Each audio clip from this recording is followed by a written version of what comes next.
ಹರಿ ಓಂ ಸಚ್ಛಾತ್ರೋದಿವರ್ತ್ಮನಃ ಪದಮಿದಂ ಧ್ಯಾಯನ್ಮದಂಕಾಂಕಿತಾಃ ಮನ್ಮಂತ್ರಂ ಜಪ ಶಾಸ್ತ್ರ ಸಂಪದಮತೋ ದಾಸ್ಯಾಮಿ ಭಾಗ್ಯೈ ಸಹ ತತ್ತತ್ವಾನ್ಯಪಿ ಬೋಧಯಾಮಿ ತದನು ಪ್ರಾಪ್ಯೋ ಮದಂಗ್ರಿರ್ಭವೇತ್ ಇತ್ಯಾಘೋಷಯತೀವ ಯಃ ಕರಚಯೈಃ ತಂ ವಾಜಿವಕ್ತ್ರಂ ಭಜೆ.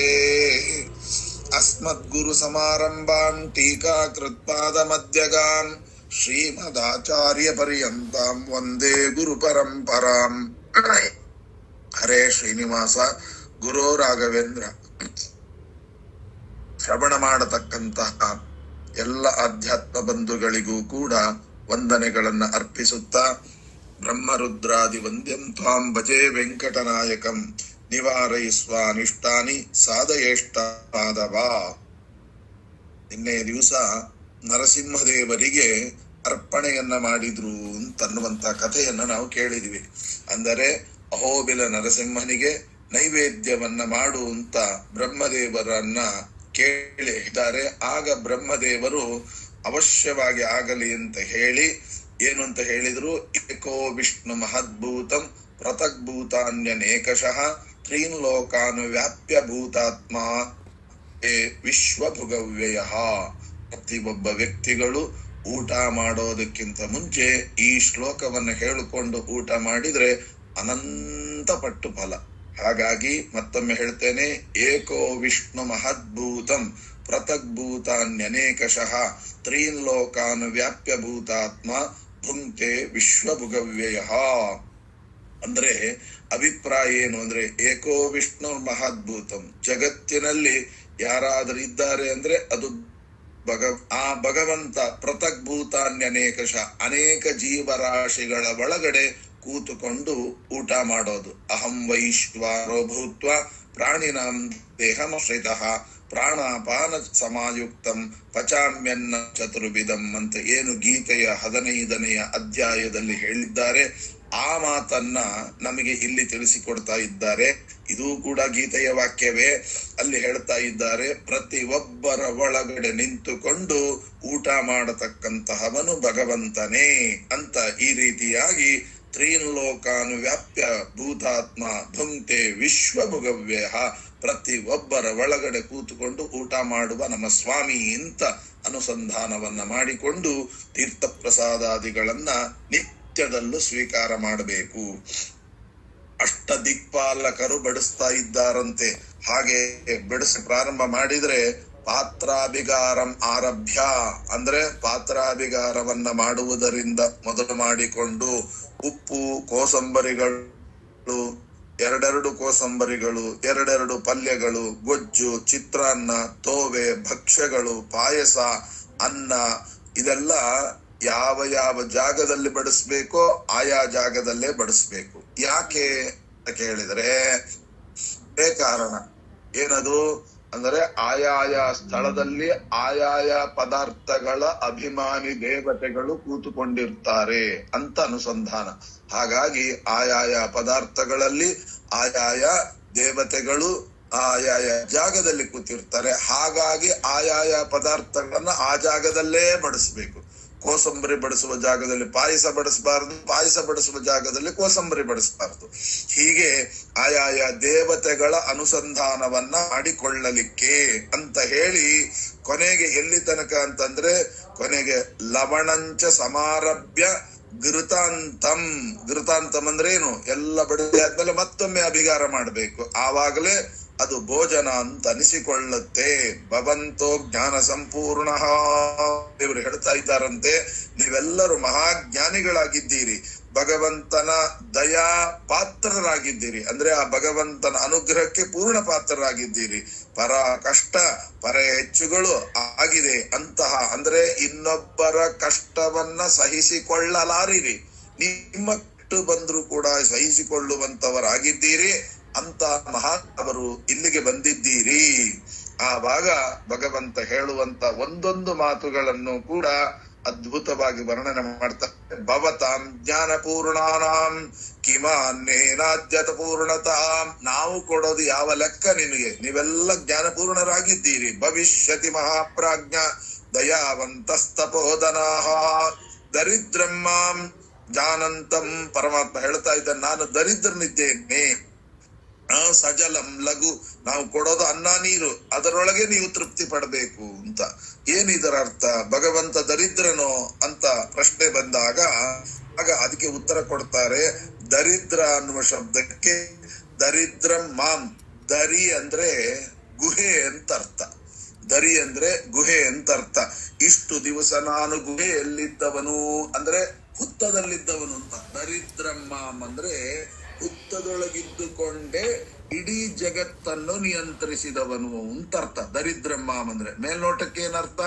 ದರಿದ್ರ ಅಂದ್ರೆ ದರಿದ್ರ ಅಂತ ಅರ್ಥ ಆಗುತ್ತೆ. ಹಾಗಲ್ಲ, ಗುಹೆಯ ಒಳಗಡೆ, ದರಿ ಅಂದ್ರೆ ಗುಹೆ, ಆ ಗುಹೆಗೆ ನಿಯಾಮಕನಾಗತಕ್ಕಂತ ನನ್ನನ್ನು ಮಾಂ ದರಿದ್ರ ಮಾಂ ಅಂತಂದ್ರಲ್ಲ, ಮಾಂ ಅಂದ್ರೆ ನನ್ನನ್ನು ಅಂತ ಒಂದು ಅರ್ಥ. ಇನ್ನೊಂದು ಅರ್ಥ ಏನಂದ್ರೆ ಮಾಂ ಅಂದ್ರೆ ಲಕ್ಷ್ಮೀ ದೇವಿ ಅಂತ ಅರ್ಥ. ಮಾ ಅಂದ್ರೆ ಲೋಕ ಜನನಿ ಅಂತ ಅರ್ಥ, ಲಕ್ಷ್ಮೀ ದೇವಿ. ದರಿದ್ರ ಮಾಂ ಅಂತ ಇದೆ ನೋಡಿ. ಆ ಮಾಂ ಅಂತ ಅನ್ನೋ ಶಬ್ದಕ್ಕೆ ಮಹಾಲಕ್ಷ್ಮೀ ದೇವಿ ಬಿಂಬ ವ್ಯಾಪಾರದಂತೆ ನೀವು ಮಾಡಿರಿ ಅಂದ್ರೆ ನಾನು ಹೇಗೆ ನಟನೆ ಮಾಡ್ತೇನೋ ಮಹಾಲಕ್ಷ್ಮಿನೂ ಹಾಗೆ ನಟನೆ ಮಾಡ್ತಾ ಇದ್ದಾಳೆ ನೋಡಿ. ಇಷ್ಟೆಲ್ಲ ಮದುವೆಯನ್ನ ನಡೆಸ್ತೊಳಿರೋಳೆ ಅವಳು. ಆದ್ದರಿಂದ ಅದನ್ನೆಲ್ಲವನ್ನು ಕೂಡ ನೋಡಿ ಅಂತ ಹೇಳಿ ಹೇಳ್ತಾ ಇದ್ದಾರೆ. ಪ್ರಾರ್ಥನಾನಾಂ ಬ್ರಾಹ್ಮಣಾನಾಂತೂ ಕೃತವಾನ್ ಪ್ರಾಕೃತೋ ಯಥಾ ವಾಸುದೇವೇನ ವಚನಃ ಶ್ರುತ್ವಾ ವಾಕ್ಯ ಮುಹುರ್ಮಹೀಸುರಾಃ. ಆ ನಂತರ ಎಲ್ಲರೂ ಕೂಡ ನನ್ನಲ್ಲಿಗೆ ಬಂದಿರತಕ್ಕಂತ ನಿಮಗೆ ಯಥೇಷ್ಟ ದಕ್ಷಿಣ ಕೊಡ್ಲಿಕ್ಕೆ ನನ್ನ ಹತ್ರ ಇಲ್ಲ, ಮೃಷ್ಟಾನ್ನ ಭೋಜನವಾಗಲಿ ಇಲ್ಲ, ಏನೋ ಕೊಟ್ಟಿದ್ದೇನೆ ಅನ್ನ ನೀರು, ಅದನ್ನೇ ಬಹಳ ಅಂತ ಸ್ವೀಕಾರ ಮಾಡಿ ಅಂತ ಅನ್ನುವ ಅರ್ಥ. ಇದು ಹೇಗೆ ಅಂದ್ರೆ ಸಾಮಾನ್ಯವಾಗಿ ಇದನ್ನ ಏನ್ ಕರೀತಾರೆ ಅಂದ್ರೆ ಪ್ರತಿನಿಂದ ಅಂತ ಕರೀತಾರೆ. ನಾನು ಕೊಡೋದು ಬರೀ ಅನ್ನ ನೀರು ಅಂತಂದ್ರೇನು? ನೀವು ತಿನ್ನುವ ಅನ್ನ ನೀರುಗಳಲ್ಲಿಯೂ ಕೂಡ ನನ್ನನ್ನ ಅನುಸಂಧಾನ ಮಾಡ್ಕೊಳ್ಳಿ ಅಂತ ಅರ್ಥ. ಗೊತ್ತಾಯ್ತಲ್ಲ? ನಾನು ಕೊಡೋ ದಕ್ಷಿಣೆ ಏನು? ಅಲ್ಪ ಅಲ್ಲ, ಅಲ್ಪರಾಗಿರತಕ್ಕಂತಹ ನೀವುಗಳು ನಾನು ಕೊಡತಕ್ಕಂತ ದಕ್ಷಿಣೆಯನ್ನ ಅಷ್ಟು ಕೊಟ್ಟಿದ್ದೇನೆ, ಅದ್ರೊಳಗೆ ಅಷ್ಟಿದೆ ಅಂತ ಅರ್ಥ. ಅದು ಹೇಗೆ ಇರ್ತದೆ? ಈಗ ನೋಡಿ, ಮಹಾಸ್ವಾಮಿಗಳವ್ರ ಹತ್ರ ಹೋಗ್ತೇವೆ, ಮಂತ್ರಾಕ್ಷತೆ ಕೊಡ್ತಾರೆ. ಆ ಮಂತ್ರಾಕ್ಷತೆ ಕೊಟ್ಟಾಗ ನಾವೇನ್ ಮಾಡ್ತೇವೆ? ಸುಮ್ಮನೆ ಕೊಡೋದಿಲ್ಲ. ಅವ್ರು ಏನೋ ಒಂದ್ ಕೈಗೆ ₹1 ₹2 ಏನೋ ಒಂದು ಬರುತ್ತೆ, ಒಂದು ₹5 ₹10 ಏನೋ ಒಂದು ಬರುತ್ತೆ. ಅದನ್ನ ಮಂತ್ರಾಕ್ಷತೆ ಜೊತೆ ಕೊಡ್ತಾರೆ. ಅದನ್ನ ಏನ್ ಮಾಡ್ತಾನೆ ಅವನು? ₹1,00,00,000 ಕೂಡ ಸಿಕ್ಕಿದ್ರೆ ಬೀರ್ನಲ್ಲಿ ಇಡುವಾಗ ಏನು ಬಹಳ ಜಾಗ್ರತೆಯಿಂದ ಏನು ಇಡ್ತಾನೆ. ಅದೇ ₹10 ಹಾಗಿಡ್ತಾನ? ಇಲ್ಲ. ಆದರೆ ಮಹಾಸ್ವಾಮಿಗಳವರು ಕೊಟ್ಟಿದ್ದಾರೆ, ಇದು ₹1,00,00,000 ಸಮಾನ ಅಂತ ಹೇಳಿ ₹10 ಅನಂತ ಅಂತ ಹೇಳಿ ಬೀರಿನಲ್ಲಿಟ್ಟು ಎಷ್ಟು ಜಾಗ್ರತೆ. ಅದಕ್ಕೊಂದು ಕರಂಟಿಕೆ ಮಾಡಿ ಕಂಟಿಕೆ ಒಳಗೆ ಮಂತ್ರಾಕ್ಷತ ಸಹಿತ ದುಡ್ಡನ್ನು ಹಾಗೆ ಇಟ್ಟಿರ್ತಾನೆ. ಅಥವಾ ಪಾಜಕ ಕ್ಷೇತ್ರಕ್ಕೆ ಹೋಗಿರ್ತೀರಿ, ಅಲ್ಲಿ ಹೋದಾಗ ಏನ್ ಮಾಡ್ತಾರೆ? ಮಂತ್ರಾಕ್ಷರ ಜೊತೆಗೆ ಒಂದು ಹುಣಸೆ ಬೀಜವನ್ನ ಕೊಡ್ತಾರೆ. ಆ ಹುಣಸೆ ಬೀಜವನ್ನ ಎಷ್ಟು ಜಾಗ್ರತೆಯಾಗಿ ಇಡ್ತೇವೆ. ಯಾಕೆ? ಇದನ್ನೇ ಅನಂತ ಕೋಟಿ ಅಂತ ನಾವು ಅನುಸಂಧಾನ ಮಾಡೋದಿಲ್ವೇ? ಆ ರೀತಿಯಾಗಿ ಇಲ್ಲಿ ಮತ್ತೆ ಭಗವಂತ ಹೇಳ್ತಾ ಇದ್ದಾನೆ, ನಾನು ಕೊಟ್ಟದ್ದನ್ನ ಅನಂತ ಅಂತ ತಿಳ್ಕೊಳ್ಳಿ. ಅಂದ್ರೆ ಅನಂತವೇ ಕೊಟ್ಟಿದ್ದಾನೆ. ನೋಡ್ಲಿಕ್ಕೆ ಅದು ₹10. ಆ ₹10 ಇಟ್ಕೊಂಡು ದಿನ ಪೂಜೆ ಮಾಡಿದ್ರೆ ಸುಮಧ್ವ ವಿಜಯದಲ್ಲಿ ಬರುತ್ತೆ. ಏನು? ಬಲಮುರಿ ಶಂಕ ಸಾಮಾನ್ಯನ ಕೈಗೆ ಸಿಗ್ತಾನೆ, ಅದು ಸುಣ್ಣಗಾರನ ಕೈಯಲ್ಲಿ ಏನಾದ್ರು ಬಲಮುರಿ ಶಂಕ ಇಕ್ಕಿದ್ರೆ ಏನ್ ಮಾಡ್ತಾನೆ? ಅದನ್ನ ನೋಡ್ತಾನೆ, ಸುಣ್ಣ ಸಿಗುತ್ತಾ ಅಂತ ಒಡೆದು ನೋಡ್ತಾನೆ, ಏನು ಉಪಯೋಗ ಇಲ್ಲ, ಕೊನೆಗೆ ಇದಾಗ್ತಾನೆ. ಅದೇ ಜ್ಞಾನಿ ಆಗಿರ್ತಕ್ಕಂಥವನ ಕೈಗೆ ಸಿಕ್ಕಿದ್ರೆ ಅದೇ ಬಲಮುರಿ ಶಂಕವನ್ನು ಇಟ್ಟು ದಿನ ಪೂಜೆ ಮಾಡಿ ಕೋಟಿ ಗಳಿಸ್ತಾನೆ. ಅಂದ್ರೆ ಅರ್ಥ ಏನು? ಶಂಕವನ್ನ ಯಾರು ಪ್ರತಿನಿತ್ಯದಲ್ಲಿ ಪೂಜೆ ಮಾಡುತ್ತಾರೆ ಅವನಿಗೆ ಸಂಪತ್ತಿನ ಕೊರತೆ ಆಗೋದಿಲ್ಲ. ಇದು ರಹಸ್ಯ. ಈ ರಹಸ್ಯವನ್ನು ತಿಳಿಯದೇ ಇದ್ದಂತ ಸುಣ್ಣಗಾರನಿಗೆ ಬಲಮುರಿ ಶಂಕ ಸಿಕ್ಕಿದ್ರೆ ಹೊಡಿತಾನೆ, ಅದ್ರಲ್ಲಿ ಏನು ಸುಣ್ಣ ಬರೋದಿಲ್ಲ, ಬಿಸಾಡುತ್ತಾನೆ. ಆದ್ದರಿಂದ ಇನ್ನೂ ಬುದ್ಧಿವಂತರಾಗಿರ್ತಕ್ಕಂಥವನ್ ಏನ್ ಮಾಡ್ತಾನೆ? ಬಲಮುರಿ ಶಂಕ ಎಲ್ರು ಕೇಳ್ತಾರೆ, ಬಲಮುರಿ ಶಂಕ ಇದೇನ್ರಿ, ಬಲಮುರಿ ಶಂಕ ಇದೇನ್ರಿ ಅಂತ.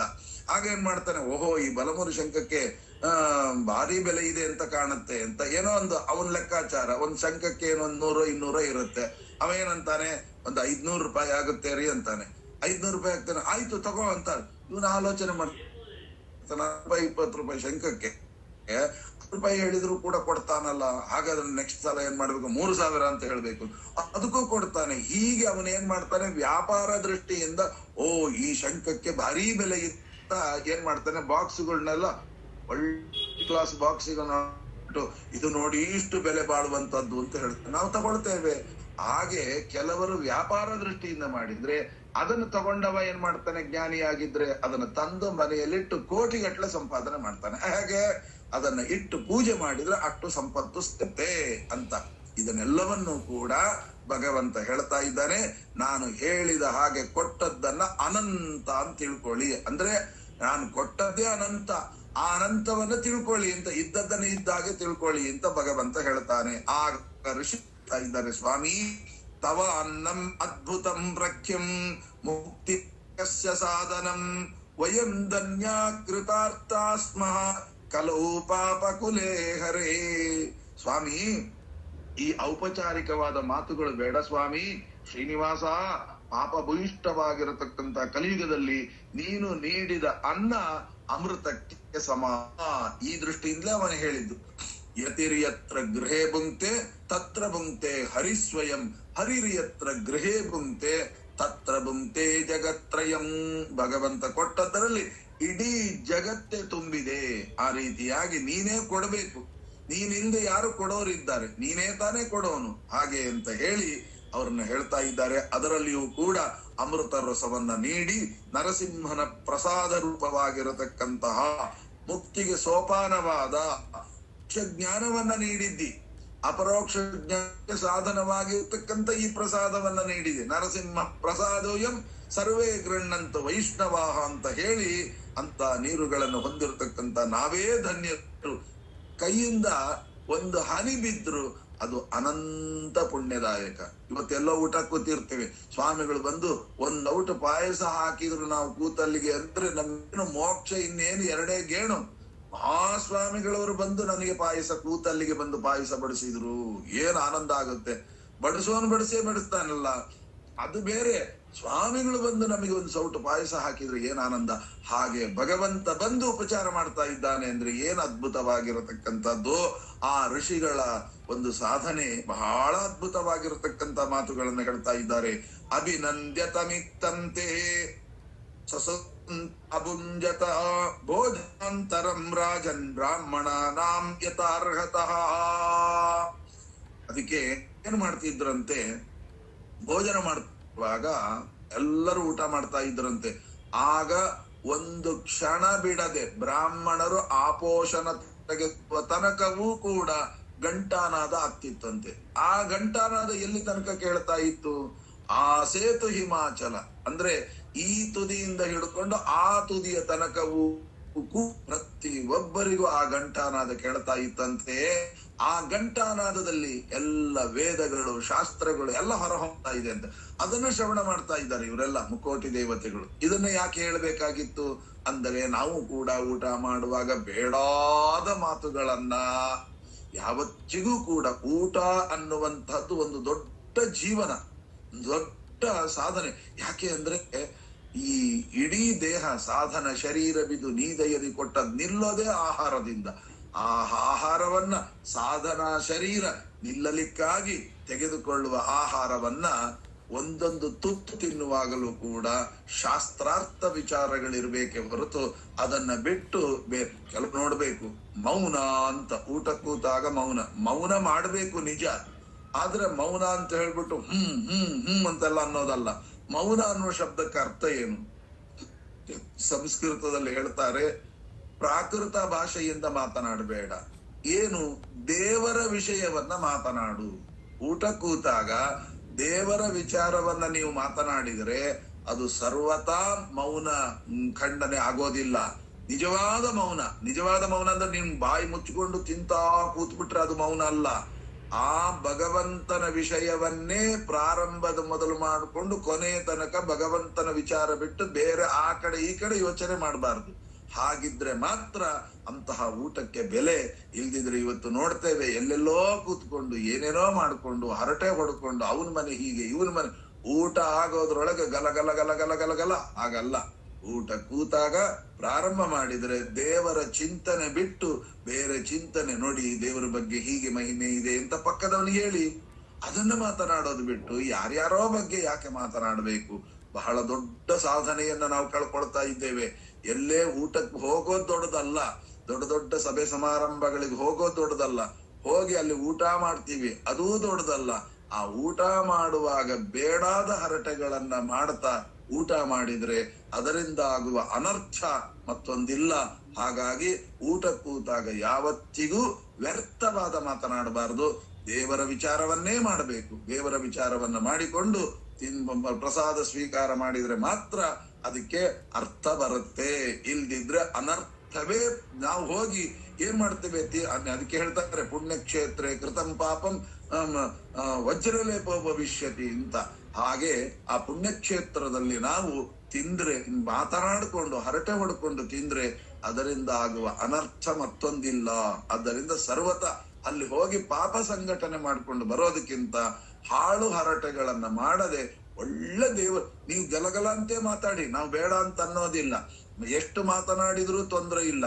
ಆದ್ರೆ ಆ ಮಾತೆಲ್ಲವೂ ಕೂಡ ಭಗವಂತನ ವಿಚಾರವಾಗಬೇಕು, ನೋಡಿದವರಿಗೆ ನಾವು ಆದರ್ಶವಾಗಬೇಕು.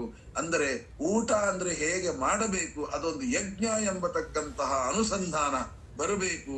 ಈ ರೀತಿಯಾಗಿ ಚಿಂತನೆ ಮಾಡಬೇಕು ಅಂತ ಈ ರೀತಿಯಾಗಿ ಆ ಋಷಿ ಮುನಿಗಳೆಲ್ಲರೂ ಕೂಡ ಊಟ ಮಾಡಿದ್ದಾರೆ. ಅದಾದ ಮೇಲೆ ಊಟಗಳೆಲ್ಲ ಆದ ಮೇಲೆ ತಾಂಬೂಲಂ ದಕ್ಷಿಣಾಂ ಚೈವ ಪ್ರದದೌ ಭಗವಾನ್ ಹರಿಹಿ ನಿಷ್ಕಂ ದ್ವಿಜವರಾಣಾಂಚ ತದರ್ಧಂ ಬ್ರಹ್ಮಚಾರಿಣಂ. ನೋಡಿ, ತಾಂಬೂಲವನ್ನು ಕೊಡುವಾಗಲೂ ಹಾಗೆ ನಾವೇನ್ ಮಾಡಿಬಿಡ್ತೇವೆ, ಒಂದು ಬಂಡಲ್ ಹಿಡ್ಕೊಂಡ್ಬಿಟ್ಟು ಎಲ್ಲ ಆ ತುದಿಯಿಂದ ಈ ತುದಿಯ ತನಕ ಕೊಟ್ಟು ಬಿಡ್ತೇವೆ. ಹಾಗಲ್ಲ, ಹೇಗೆ ಕೊಟ್ರು ಅದನ್ನೇ ವರ್ಣನೆ ಮಾಡ್ತಾ ಇದ್ದಾರೆ. ನಿಷ್ಕಂ ದ್ವಿಜವರಾಣಾಂ ತದರ್ಧಂ ಬ್ರಹ್ಮಚಾರಿಣಾಂ. ಎಷ್ಟದ್ಭುತವಾದ ಮಾತು! ಅಂದರೆ ತಾರತಮ್ಯವಾಗಿಯೇ ಕೊಡಬೇಕೇ ಹೊರತು, ನೀವು ಈಗ ದೊಡ್ಡ ವಿದ್ವಾಂಸರು ಇರ್ತಾರೆ, ಅವರಿಗೆ ತಕ್ಕಂತೆ ಕೊಡಬೇಕು. ಅದಾದ ಮೇಲೆ ಅದಕ್ಕೆ ತಕ್ಕಂತೆ ಎಲ್ಲರಿಗೂ ಒಂದೇ ತರ ಕೊಡಬಾರದು. ಭಿನ್ನಾಶ್ಚ ಭಿನ್ನ ಧರ್ಮಾಶ್ಚ ಪದಾರ್ಥಾನ್ಯ ಕಿಲ ಅನ್ಯಪಿ ಅಂತ ಶ್ರೀಮದ್ ಆಚಾರ್ಯರ ಮಾತುಗಳು. ಹಾಗಾಗಿ ಎಲ್ಲ ಒಂದೊಂದು ಜೀವ ಭೇದ ಇದೆ. ಹಾಗಾಗಿ ಎಲ್ಲದಕ್ಕೂ ಒಂದೇ ತರ ಕೊಟ್ಟೆ ಅಂದ್ರೆ ಎಲ್ಲಾ ಜೀವರಾಶಿಗಳು ಒಂದೇ ಅಂತ ಅರ್ಥ. ಆ ಅನುಸಂಧಾನ ಬಂದ್ಬಿಡ್ತದೆ. ಆದ್ದರಿಂದ ತಾರತಮ್ಯಂ ತಥೋಜ್ಞೇಯಂ, ತಾರತಮ್ಯ ಬಹಳ ಮುಖ್ಯ. ಅದಕ್ಕೆ ಹೇಳ್ತಾರೆ ನಿಷ್ಠಂ ದ್ವಿಜವರಾಣಾಂಚ. ಆ ದ್ವಿಜವರರಿದ್ದಾರಲ್ಲ, ಬ್ರಾಹ್ಮಣ ಶ್ರೇಷ್ಠರು, ಅವರಿಗೆಲ್ಲ ಒಂದಿಷ್ಟು. ಬ್ರಹ್ಮಚಾರಿಣ ತದರ್ಧಂಚ, ಗೃಹಸ್ಥಾನಂ ತದರ್ಧನ್. ಆ ಜನ ನೋಡ್ಬೇಕು, ನೋಡಿಕೊಂಡು ಅದಕ್ಕೆ ತಕ್ಕಂತೆ ಎಲ್ಲರೂ ಕೂಡ ದಕ್ಷಿಣಾದಿಗಳನ್ನ ಕೊಟ್ಟಿದ್ದಾರೆ. ಆಮೇಲೆ ಸವಿಪ್ರಭೋಜನ ಸ್ವಾಂತೇಚ ಸ್ವಯಂ ತಾಂಬೂಲಂ. ತಾಂಬೂಲ ಚರ್ವಣ ಅಂದರೆ ಯಾವತ್ತಿಗೂ ಕೂಡ ಭೋಜನ ಆದ ಮೇಲೆ ಮತ್ತೆ ಆಚಮನ ಮಾಡಿ, ತೀರ್ಥಪ್ರಾಶನ ಮಾಡಿ, ತುಳಸೀದಲ ಭಕ್ಷಣವನ್ನ ಮಾಡಿ, ಹೆಬ್ಬೆರಳಿಗೆ ಅಂಗುಷ್ಟದ ಬಲಗೈಯ ಎಡಗೈಯ ಹೆಬ್ಬೆರಳಿನ ಉಗುರಿನ ಮೇಲೆ ಒಂದು ಹನಿ ನೀರು ಹಾಕಿಕೊಂಡು ಕಣ್ಣಿಗೆ ಹೀಗೆ ಹಾಕೋಬೇಕು. ಅದಾದ ನಂತರ ತಾಂಬೂಲ ಚರ್ವಣ. ಅದು ಏನು, ಈ ಊಟ ಎಲ್ಲ ಒಂದು ಯಜ್ಞ ಆದರೆ ತಾಂಬೂಲ ಚರ್ವಣ ಅಂತನ್ನುವಂಥದ್ದು ಒಂದು ಪೂರ್ಣಾಹುತಿ ಅಂತ ಚಿಂತನೆ ಮಾಡಬೇಕು.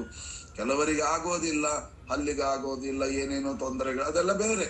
ಅಂದ್ರೆ ತಾಂಬೂಲ ಚರ್ವಣ ಮಾಡ್ಬೇಕು, ಕನಿಷ್ಠ ಪಕ್ಷ ಒಂದೆರಡಾದ್ರೂ ಬಾಯಿಗೆ ಹಾಕೊಳ್ಬೇಕು, ಅಥವಾ ಅನುಸಂಧಾನವಾದ್ರೂ ಮಾಡ್ಕೊಳ್ಬೇಕು. ಇಷ್ಟು ತಾಂಬೂಲಂ ದಕ್ಷಿಣಾಂ ಚೈವ ಪ್ರದದೌ ಭಗವಾನ್ ಹರಿಹಿ. ಬಹಳ ಅದ್ಭುತವಾದ ಮಾತುಗಳು ನೋಡಿ. ಈ ತಾಂಬೂಲ ದಕ್ಷಿಣೆಗಳನ್ನ ಕೊಡುವಾಗ ಸೂಕ್ಷ್ಮತೆ ಗಮನಿಸಿ. ಶ್ರಾದ್ದಾದಿಗಳಲ್ಲಿ ಮೊದಲೇ ಕೊಡಬೇಕು, ಊಟಕ್ಕಿಂತ ಮೊದಲೇ ದಕ್ಷಿಣೆ ಕೊಡಬೇಕು.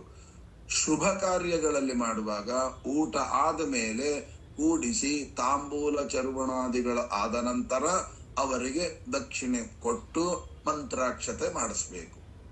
ಮೊದಲೇ ಮಂತ್ರಾಕ್ಷತೆ ಅಲ್ಲ, ಶ್ರಾದ್ದಾದಿಗಳಲ್ಲಿ ಮೊದಲೇ ದಕ್ಷಿಣೆ, ಮೊದಲೇ ಮಂತ್ರಾಕ್ಷತೆ.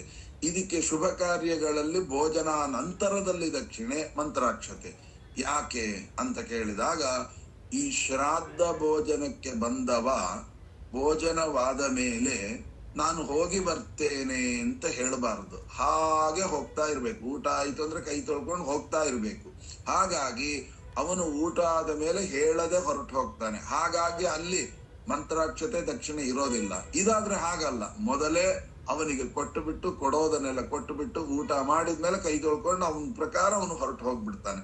ಹೋಗಿ ಬರ್ತೇನೆ ಅಂತ ಹೇಳಬಾರದು, ಹೋಗ್ತೇನೆ ಅಂತಲೂ ಹೇಳಬಾರದು. ಅದಕ್ಕೆ ಏನು ಹೇಳೋದಿಲ್ಲ, ಹಾಗೆ ಹೊರಟು ಹೋಗ್ಬಿಡ್ತಾನೆ. ಅಂದ್ರೆ ಶ್ರಾದ್ದ ಭೋಜನ ಮೇಲಿಂದ ಮೇಲೆ ಬರ್ಲಿ ಅಂತ ಮನಸ್ಸಿನಲ್ಲಿ ಚಿಂತನೆ ಮಾಡಬಾರದು ಅಂತ ಅರ್ಥ.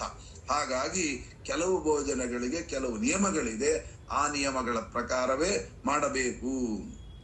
ಇದಾದ ಮೇಲೆ ಸವಿಪ್ರಭೋಜನಸ್ಯಾಂತೆ ಸ ಸ್ವಯಂ ಭೋಜನಮಾಚರೇತ್ ಪುತ್ರೇ ಪುತ್ರ ಪುತ್ರೇಣ ಭಾರ್ಯಾ ಬಂಧು ಸಮನ್ವಿತಃ ಸಾಗ್ನಿ ಸಲೋಕಪಾಲೈಶ್ಚ ಶಶೇಷೋ ಗರುಡಾನ್ವಿತಃ ಭೋಜನಾಂತೆ ದೀನದೀಶಾಃ ರಾತ್ರಿಸ್ಥಾನಮುಪಾಗತಃ ಶಮನಂ ಕೃತವಾನ್ ಕೃಷ್ಣಃ ಪರ್ಯಂಕೆ ರಮಯಾ ಸಹ. ನೋಡಿ, ಅವ್ರದ್ದೆಲ್ಲ ಊಟ ಆದ ಮೇಲೆ ಕೊನೆಗೆ ಸವಿಪ್ರ ಭೋಜನಸ್ಯ ಅಂತೆ, ಎಲ್ಲಾರದು ಊಟ ಆದ ಮೇಲೆ ಸ್ವಯಂ ಭೋಜನಮಾಚರೇತ್, ತಾನು ಭೋಜನ ಮಾಡಿದ್ದಂತೆ. ಯಾಕೆ ಅಲ್ಲ, ಅವನಿಗೆ ಹಸಿವೆ ನೀರಡಿಕೆಗಳಿಲ್ಲ, ಅದೆಲ್ಲ ಒಂದ್ ಸೈಡು. ಅಂದ್ರೆ ಲೋಕಕ್ಕೊಂದು ಪಾಠ ಹೇಳ್ಬೇಕಲ್ವಾ, ಆ ಪಾಠ ಹೇಳಲಿಕ್ಕಾಗಿ ಹೇಳ್ತಾ ಇದ್ದಾರೆ. ಏನು ಅಂತ ನೋಡಿ, ಸಭೆ ಸಮಾರಂಭಗಳಲ್ಲಿ ಯಾವತ್ತಿಗೂ ಕೂಡ ತಾನು ಊಟ ಮಾಡುವ ಹಾಗಿಲ್ಲ. ಎಲ್ಲರದು ಊಟ ಆದ ಮೇಲೆ ತಾನು ಊಟ ಮಾಡಬೇಕು. ಯಾಕೆ ಅಂತ ಕೇಳಿದ್ರೆ, ತಾನು ಎಲ್ಲರದು ಊಟ ಆದ ಮೇಲೆ ತಾನು ಊಟ ಮಾಡಿದ್ರೆ ಚಿತ್ರಾವತಿ ಇಡ್ಲಿಕ್ಕೆ ಬರುತ್ತೆ, ಇಲ್ದಿದ್ರೆ ಚಿತ್ರಾವತಿ ಇಡ್ಲಿಕ್ಕೆ ಬರೋದಿಲ್ಲ ಅಂತ ಹಿಂದೆ ನಾನು ಹೇಳಿದ್ದೆ. ಆ ಮಾತನ್ನೇ ಇಲ್ಲಿ ಹೇಳ್ತಾ ಇದ್ದಾರೆ. ಹಾಗಾಗಿ ಯಾವ ಯಜಮಾನ ಎಲ್ಲಿಯ ತನಕ ಊಟ ಮಾಡೋದಿಲ್ಲ ಅಲ್ಲಿಯ ತನಕ ಆ ಅಡಿಗೆ ಎಲ್ಲವೂ ಕೂಡ ಚಿತ್ರಾವತಿಗೆ ಅರ್ಹ. ಭೋಜನ ಆಗೋಗಿತ್ತು ಅಂತಂದ್ರೆ ಆಮೇಲೆ ಚಿತ್ರಾವತಿ ಇಡ್ಲಿಕ್ಕೆ ಬರೋದಿಲ್ಲ. ಆಮೇಲೆ ಪುತ್ರೇಣ ಪುತ್ರ ಪುತ್ರೇಣ ಭಾರ್ಯ ಬಂಧು ಸಮನ್ವಿತ, ಅವರೆಲ್ಲರೂ ಕೂಡ ಸೇರಿಕೊಂಡು ಶ್ರೀನಿವಾಸ ಹೀಗೆ ಅರಿಕೆ ಮಾಡಿಕೊಂಡಿದ್ದಾನೆ. ಎಲ್ಲರಿಗೂ ಕೂಡ ಇದೆಲ್ಲವೂ ಕೂಡ ಯಾಕೆ ಅಂದ್ರೆ ತಂಗಳಾದ್ರೂ ಪ್ರಯೋಜನ ಇಲ್ಲ, ಚಿತ್ರಾವತಿ ಇಡಬಾರದು ಅಂತಿದೆ. ಅದಕ್ಕೋಸ್ಕರ ತಂಗಳನ್ನವನ್ನು ಕೂಡ ಚಿತ್ರಾವತಿ ಇಡ್ಲಿಕ್ಕಿಲ್ಲ. ತಂಗಳನ್ನ ಅಂದ್ರೆ ಏನು ಅಂತ ಮತ್ತೆ ಅದಕ್ಕೆ ಪ್ರಶ್ನೆ ಬರುತ್ತೆ. ಗೀತೆಯಲ್ಲಿ ಹೇಳಿದ್ದಾರೆ ಏನು ಅಂದ್ರೆ ಯಾತಾಯಾಮಂ ಗತರಸಂ ಅಂತ. ಅಡಿಗೆ ಮಾಡಿ 3 ತಾಸು ಕಳೆದ್ರೆ ಅದು ಚಿತ್ರಾವತಿಗೆ ಯೋಗ್ಯವಲ್ಲ. ಆ ಅಡಿಗೆಯಾಗಿ 3 ತಾಸು ಅಲ್ಲ, ದೊಡ್ಡ ದೊಡ್ಡ ಸಭೆ ಸಮಾರಂಭಗಳು ಏನು ಮಾಡ್ಲಿಕ್ಕಾಗಲ್ಲ. ಈಗ ಬ್ರಹ್ಮಣ್ಯ ತೀರ್ಥಾರಾಧನೆಗೆಲ್ಲ ಹೋಗಿರ್ತೇವೆ, 2 ಗಂಟೆಗೆ ಎಲ್ಲ ಶುರು ಮಾಡಿರ್ತಾರೆ. ನಾವು ಕೂಡುವಾಗ 6 ಗಂಟೆ ಹೊತ್ತಿಗೆ ಎಲ್ಲ ಯಾತಾಯಾಮ ಆಗಿರ್ತಾವ ಅಂದ್ರೆ ಅದೆಲ್ಲ ಲೆಕ್ಕಕ್ಕೆ ಬರೋದಿಲ್ಲ. ದೊಡ್ಡ ದೊಡ್ಡ ಸಭೆ ಸಮಾರಂಭಗಳಲ್ಲಿ ಮನೆಯಲ್ಲಿ ಮಾಡುವಾಗ ಈ ಚಿಂತನೆ ಇರಬೇಕು ಅಂತ ವರ್ಣನೆಯನ್ನು ಮಾಡ್ತಾ ಇದ್ದಾರೆ. ಮುಂದೆ ಹೇಳ್ತಾ ಇದ್ದಾರೆ, ವ್ಯಕ್ತ ಮೂಲೇಶು ಶೈಲಾನಾಂ ಗಕ್ವರೇಶು ದರೀಶು ಚ. ಕೊನೆಗೆ ಆ ಬ್ರಾಹ್ಮಣ ಭೋಜನಾನಂತರದಲ್ಲಿ ಚತುರ್ಮುಖ ಮೊಮ್ಮಗ ರುದ್ರದೇವರು, ಗರುಡದೇವರು, ಆಮೇಲೆ ಅವರ ಪತ್ನಿಯಾಗಿರತಕ್ಕಂಥ ರಮಾದೇವಿಯರು, ಇಂದ್ರನೇ ಮೊದಲಾಗಿರತಕ್ಕಂಥ ಬಂಧು ಬಾಂಧವರಿಂದ ಕೂಡಿ ತಾನು ಭೋಜನವನ್ನ ಮಾಡಿದ್ದಾನೆ. ಅವರೆಲ್ಲರ ಭೋಜನವಾಗುವವರೆಗೆ ಸೂರ್ಯ ಅಸ್ತಂಗತನಾಗಿ ರಾತ್ರಿ ಆಯಿತು. ಅಂದ್ರೆ ಲೆಕ್ಕ ಹಾಕಿ ಸೂರ್ಯ ಅಸ್ತಂಗತನಾಗುವ ತನಕವೂ ಬಡಿಸಿದ್ದಾರೆ ಅಂತ ಅರ್ಥ. ಹಾಗೇನ್ ತಿಳ್ಕೊಂಡು ನಾವು ಸಾಯಂಕಾಲ ಬ್ರಾಹ್ಮಣರಿಗೆ ಕರೆದು ಊಟ, ಬೆಳಗಿಂದ ಉಪವಾಸ ಹಾಕಿ ಸಾಯಂಕಾಲ 6 ಗಂಟೆಗೆ ಊಟಕ್ಕೆ ಹಾಕ್ಬೇಕು ಅಂತ ಅರ್ಥ ಅಲ್ಲ. ಮತ್ತೆ ಅಂದರೆ ಅವರು ಬೇಗನೆ ಊಟಕ್ಕೆ ಸಕಾಲಕ್ಕೆ ಊಟಕ್ಕೆ ಹಾಕಿದ್ದಾರೆ, ಅಷ್ಟು ಪಂಕ್ತಿಗಳು ನಡೆದಿದೆ ಅಂತ ಅರ್ಥ ಮಾಡಬೇಕು. ತಾನಿಗೆ ಮಾತ್ರ ಅಷ್ಟು ಹೊತ್ತಾಗಿದೆ ಅಂತ ಈ ರೀತಿಯಾಗಿ ಶ್ರೀನಿವಾಸ ರಮಾದೇವಿಯೊಂದಿಗೆ ಕೊನೆಗೆ ರಾತ್ರಿ ಆಯಿತು ಅಂತ ಮಲಗಿದ್ದಾರೆ. ಆ ನಂತರ ಸ್ವಯಂ ನಿದ್ರಾರಹಿತನಾಗಿದ್ದರೂ ಕೂಡ ಪ್ರಾಕೃತ ಮಾನವರಂತೆ ತನ್ನನ್ನ ತಾನು ತೋರಿಸುತ್ತಾ ಅಜ್ಞ ಜನರಿಗೆ ಮೋಹವನ್ನುಂಟು ಮಾಡಿದ್ದಾನೆ ಅಂತ ವೃತ್ತ ಮೂಲೇಶು ಶೈಲಾನಾಂ ಗಕ್ವರೇಶು ದರೀಶು ಚ. ಹೇ ಜನಕರಾಜ, ಹೀಗೆ ಶ್ರೀನಿವಾಸನ ಕಲ್ಯಾಣದಲ್ಲಿ ಪಾಲುಕೊಂಡಿರ್ತಕ್ಕಂಥ ಸಮಸ್ತ ದೇವತೆಗಳು, ಋಷಿ ಮುಖ್ಯರು, ವಿಪ್ರರು ಬಹಳ ಸಂಭ್ರಮಾನಂದದಿಂದ ಸಪ್ತಮಿಯ ರಾತ್ರಿಯನ್ನ ಕಳೆದಿದ್ದಾರೆ. ಅಲ್ಲಿಗೆ ಸಪ್ತಮಿ ನವಮಿ ದಶಮಿ ಇನ್ನು 2 ದಿನ ಉಳಿದಿದೆ. ಹಾಗಾಗಿ ಬ್ರಹ್ಮಾದ್ಯತಮಃ ಕಶ್ಯಪಾಹ ಅತ್ರಿ ಮೊದಲಾಗಿರತಕ್ಕಂಥವರೆಲ್ಲರೂ ಕೂಡ ಕಂದರ ಗಿರಿ ಗುಹೆಗಳನ್ನ ಸೇರ್ಕೊಂಡ್ಬಿಟ್ಟಿದ್ದಾರೆ.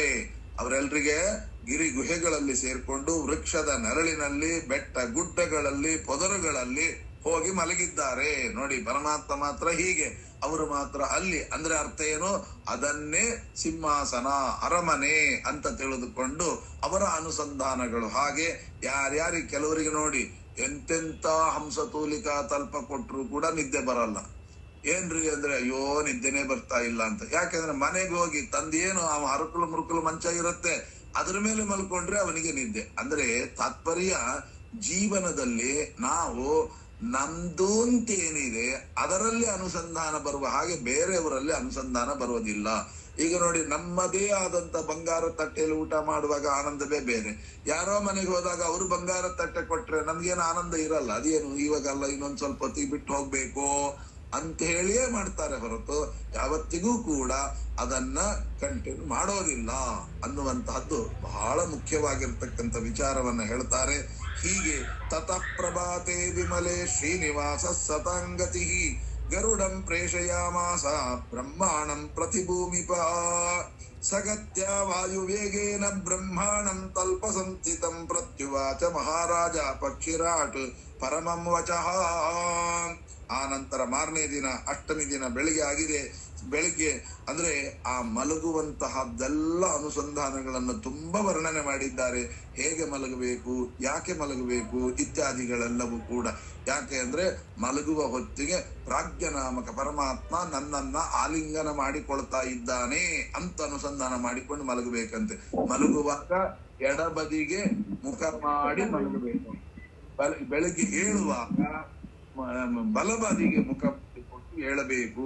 ಎಡಬದಿಗೆ ಮುಖ ಮಾಡಿಕೊಂಡು ಮಲಗಬೇಕು, ಬಲಭಾಗಕ್ಕೆ ಮುಖ ಮಾಡಿಕೊಂಡು ಏಳಬೇಕು. ಇದು ಬಹಳ ಮುಖ್ಯವಾಗಿರತಕ್ಕಂಥದ್ದು ಅಂತ ಹೇಳ್ತಾ ಇದ್ದಾರೆ.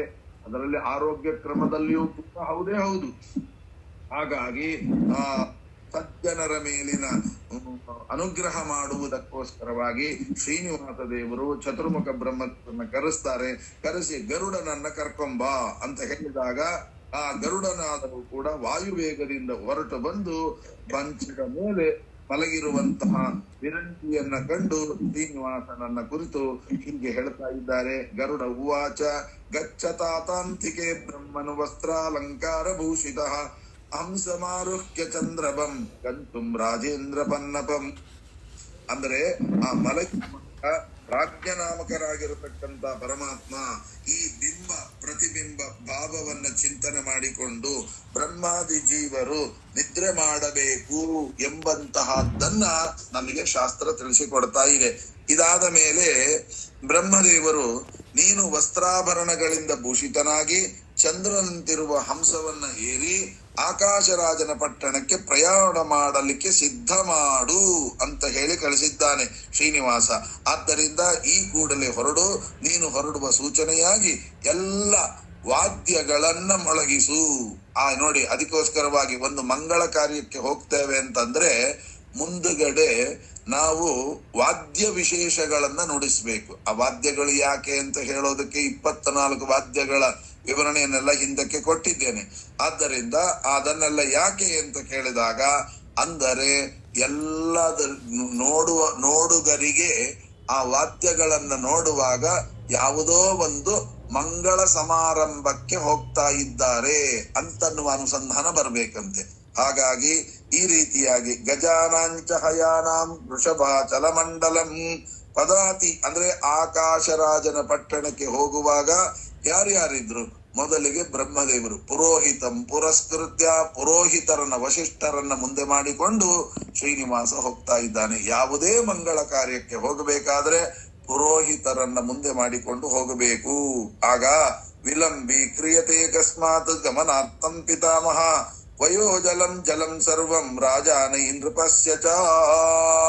ಆವಾಗ ಆಕಾಶರಾಜನ ಪಟ್ಟಣಕ್ಕೆ ಹೊರಡಲಿಕ್ಕೆ ಪಲ್ಲಕ್ಕಿಗಳು, ರಥಗಳು ಎಲ್ಲವೂ ಕೂಡ ಅಲಂಕೃತವಾಗಿದೆ. ಇವತ್ತು ನಾವು ನೋಡ್ತೇವೆ, ಮದುವೆ ಹುಡುಗ ಬರುವಂತಹ ಕಾರಿಗೆ ಅಲಂಕಾರ ಮಾಡುವಂತಹದ್ದು. ಇದು ಶ್ರೀನಿವಾಸನ ಕಾಲದಿಂದ ಬಂದದ್ದು. ಆ ಮದುವೆಯಂತಹ ಎಲ್ಲ ದೊಡ್ಡ ದೊಡ್ಡ ಕಾರ್ಯಗಳಿಗೆ ವಿಶೇಷವಾಗಿ ಅಲಂಕಾರವನ್ನ ಮಾಡಬೇಕು. ಯಾಕೆ ಅಂತ ಕೇಳಿದಾಗ ಆ ಶರೀರವೇ ಒಂದು ರಥ ಇದ್ದ ಹಾಗೆ ಅದನ್ನ ಅಲಂಕಾರ ಮಾಡೋದು ಅಂದ್ರೆ ಭಗವಂತನ ಮಂದಿರಗಳಿಗೆ ಅಲಂಕಾರ ಅಂತ ಈ ರೀತಿಯಾಗಿ ಚಿಂತನೆ. ಸಯಿತ್ತೋ ಮುಕ್ತೋ ಭಗವಾನ್ ಗರುಡ ಸ್ಕಂದ ಆಸ್ಥಿತಃ ಬ್ರಹ್ಮಣಂ ಅಗ್ರತಃ ಕೃತ್ವಾ ರುದ್ರಂ ಕೃತ್ವಾ ತು ದಕ್ಷಿಣೇ. ಆ ಹೊರಡಲಿಕ್ಕೂ ಕೂಡ ಸುಮ್ಮನೆ ಹೊರಟಿಲ್ಲ ನೋಡಿ, ಯಾರ್ಯಾರು ಎಲ್ಲೆಲ್ಲಿದ್ರು ಅಂತನ್ನೋದನ್ನೆಲ್ಲ ವರ್ಣನೆ ಮಾಡ್ತಾರೆ. ನಿಜವಾಗಿಯೂ ಅದ್ಭುತ.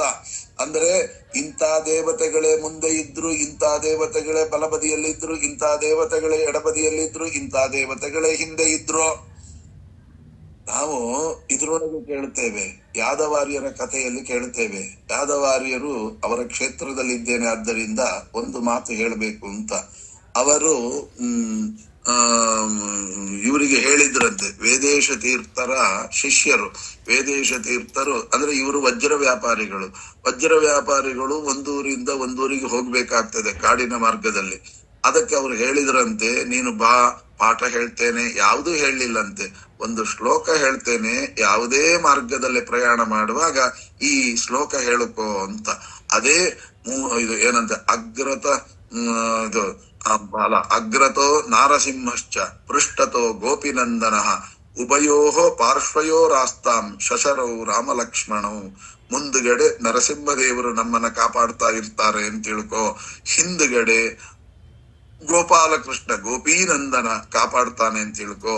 ಆ ಕಡೆ ಈ ಕಡೆ ಯಾರು ಅಂತಂದ್ರೆ ಸಾಕ್ಷಾತ್ ರಾಮ ಲಕ್ಷ್ಮಣವು ಅಂತ ಚಿಂತನೆ ಮಾಡಿ. ಹೀಗೆ ಚಿಂತನೆಯನ್ನ ಮಾಡಿದ್ರೆ ಏನ್ ಲಾಭ ಅಂತ ಕೇಳಿದ್ರೆ, ಅವ್ರು ಒಂದಿನ ಹೋಗ್ತಾ ಇರುವಾಗ ಮರುದಿನ ಕಳ್ಳರು ಬಂದು ನಮಸ್ಕಾರ ಮಾಡಿದ್ರಂತೆ ಯಾದವಾರ್ಯರಿಗೆ. ಸ್ವಾಮಿ, ಇಷ್ಟೆಲ್ಲ ಬಾಡಿ ಗಾರ್ಡ್ರನ್ನ ನೀವು ಯಾವಾಗ ಇಟ್ಕೊಂಡಿರಿ ಅಂತ. ಆಗ ನಾನೆಲ್ಲಿ ಇಟ್ಕೊಂಡಿದ್ದೀನಪ್ಪ ಅಂತ. ಇಲ್ಲ ಸ್ವಾಮಿ, ನಿಮ್ಮ ಕೊಳ್ಳೆ ಹೊಡಿಬೇಕು ಅಂತ ರಾತ್ರಿ ಬಂದ್ವಿ, ಆದ್ರೆ ಎದುರುಗಡೆ ಒಂದು ಸಿಂಹ ನಮ್ಮನ್ನ ಗರ್ಜನೆ ಮಾಡಿ ಹೆದರಿಸಿ ಬಿಡ್ತು.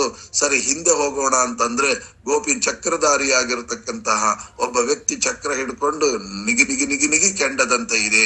ಸರಿ, ಆ ಕಡೆ ಈ ಕಡೆ ಹೋಗೋಣ ಅಂತಂದ್ರೆ ಬಿಲ್ಲು ಬಾಣ ಹಿಡ್ಕೊಂಡು ನಿಂತು ಬಿಟ್ಟಿದ್ದಾರೆ. ಯಾವಾಗ ಇವ್ರನ್ನೆಲ್ಲ ಅಪಾಯಿಂಟ್ಮೆಂಟ್ ಮಾಡಿದ್ರಿ ಅಂತ. ಆಗ ಅವ್ರು ಹೇಳಿದ್ರಂತೆ, ಅಂತ ಭಗವಂತನ ನೋಡಿದ ನೀವೇ ಪುಣ್ಯವಂತರು. ಯಾಕೆ ಅಂದ್ರೆ ಅದು ಸಾಕ್ಷಾತ್ ಭಗವಂತಪ್ಪ. ನಾನು ಹೇಳ್ಕೊಂಡಿದ್ದೆ, ಎದುರಿಗೆ ನರಸಿಂಹದೇವರು ಕಾಪಾಡ್ತಾರೆ, ಹಿಂದೆ ಗೋಪಿ ನಂದನ ಚಕ್ರಧಾರಿಯಾಗಿ ಕಾಪಾಡ್ತಾನೆ, ಆ ಕಡೆ ಈ ಕಡೆ ಬಿಲ್ಲು ಬಾಣಗಳನ್ನು. ಅಂದ್ರೆ ಈ ಅನುಸಂಧಾನ ನಮಗೆ ಸದಾ ಇರಬೇಕು. ಸದಾ ಇರಬೇಕು ಅಂದ್ರೆ ನಮಗೇನೋ ವಜ್ರ ವ್ಯಾಪಾರಿಗಳಲ್ಲ, ನಾವ್ಯಾಕೆ ಈ ಶ್ಲೋಕ ಹೇಳ್ಬೇಕು, ನಮಗೆ ಯಾರು ನಮ್ಮನ್ನ ಪೀಡಿಸೋರು ಯಾರಿಲ್ಲ, ನಮ್ಮನ್ನ ಯಾರು ಕೇಳ್ತಾರೆ, ನಮ್ಮನ್ನ ಹಿಡ್ಕೊಂಡು ಹೋದ್ರು ಅವನಿಗೆ ಲಾಸೇ ಹೊರತು ಲಾಭ ಏನಿಲ್ಲ ಅಂತದ್ದು ಅಂತ ಏನೂ ಯೋಚನೆ ಮಾಡ್ಬೇಕಾಗಿಲ್ಲ. ಯಾಕೆ ಅಂದ್ರೆ ನಮಗೆ ಯಾಕೆ ಆ ಶ್ಲೋಕವನ್ನ ಪ್ರತಿನಿತ್ಯ ಹೇಳ್ಕೋಬೇಕು ಅಂತಂದ್ರೆ, ನಾವು ಕೂಡ ಸಾಧನಾ ಮಾರ್ಗದಲ್ಲಿ ಹೋಗ್ತಾ ಇರ್ತೇವೆ. ಆ ಸಾಧನಾ ಮಾರ್ಗದಲ್ಲಿ ಹೋಗುವಾಗ ಕೆಲವು ಸಾಧನೆಗಳನ್ನ ಮಾಡ್ಲಿಕ್ಕೆ ಹೋದ, ಅಯ್ಯೋ ನಾಳೆ ಮಾಡಿದ್ರೆ ಆಯ್ತು, ಇವತ್ತೇನ್ ಮಾಡೋದು ಅಂತ ಅನಿಸ್ತದೋ ಇಲ್ಲೋ. ಮತ್ತೆ ಇದೇ ದೈತ್ಯರ ಹಾವಳಿಗಳು. ಅಷ್ಟೇ ಅಲ್ಲ, ಜಪ ಮಾಡ್ಲಿಕ್ಕೆ ಅಂತ ಕೂತಿರ್ತೇವೆ, 108 ಗಾಯತ್ರಿ ಜಪ ಮಾಡ್ಬೇಕು ಅಂತ. 10 ಗಾಯತ್ರಿ ಜಪ ಆದ ಕೂಡಲೇ ಸಾಕು ಅಂತ ಅನಿಸ್ಬಿಡ್ತದೆ. ಸಾಕು ಅಂತ ಅಲ್ಲಿಗೆ ನಿಲ್ಸಿ ಬಿಡ್ತೇವೆ. ಏನೋ ಅವಸರ ಕಾಟಾಚಾರಕ್ಕೆ ಮಾಡಿದ ಹಾಗೆ ಮಾಡ್ಬೇಕು ಅಂತ ಅನಿಸ್ತದೆ. ನೈವೇದ್ಯ ಹಸಿವೆ ಆಗ್ತಿರ್ತದೆ, ಅಯ್ಯೋ ಎಷ್ಟೊತ್ತು ಅಂತ ಗುಜ್ಜಿ ಹಿಂಗ್ ಮಾಡಿಬಿಟ್ಟು ಆಯ್ತು ಅಂತ ಅನಿಸ್ಕೊಳ್ತೇವೆ. ಇದೆಲ್ಲ ಅಪರಾಧ. ಇವೆಲ್ಲ ಏನಿದು? ಸಾಧನಾ ಮಾರ್ಗದಲ್ಲಿ ಅಡೆತಡೆಗಳು. ಇವುಗಳನ್ನ ಪ್ರತಿನಿತ್ಯ ಈ ಶ್ಲೋಕಗಳನ್ನ ಎಲ್ಲಿ ಇರ್ತೀರೋ ಅಲ್ಲಿ ಹೇಳಿ. ನಿಮಗೆ ಯಾರೋ ಕಳ್ಳ ಕಾಕರು ಬರ್ಬೇಕು ಅಂತ ಯೋಚನೆ ಮಾಡಬೇಡಿ. ಆ ಕಳ್ಳ ಕಾಕರಿಗಿಂತ ಮಹಾದೈತ್ಯರು ಒಳಗಡೆ ಇದ್ದಾರೆ. ಅವರಿಂದ ಪೀಡಿತರಾಗಿ ನಿಮ್ಮ ಸಾಧನೆಯನ್ನ ಕುಂಠಿತರನ್ನಾಗಿ ಮಾಡ್ತಾರೆ. ಹಾಗಾಗಿ ಆ ಸಾಧನೆಯಿಂದ ಕುಂಠಿತರನ್ನಾಗಿ ಮಾಡಬಾರದಾಗಿದ್ರೆ ಈ ಶ್ಲೋಕಗಳನ್ನ ಚಿಂತನೆ ಮಾಡಬೇಕು, ಪ್ರತಿನಿತ್ಯ ಹೇಳ್ಕೊಳ್ಬೇಕು, ಪ್ರತಿ ಕ್ಷಣದಲ್ಲಿ ನೆನಪಾದಾಗೆಲ್ಲ ಹೇಳ್ಕೊಳ್ಳಿ.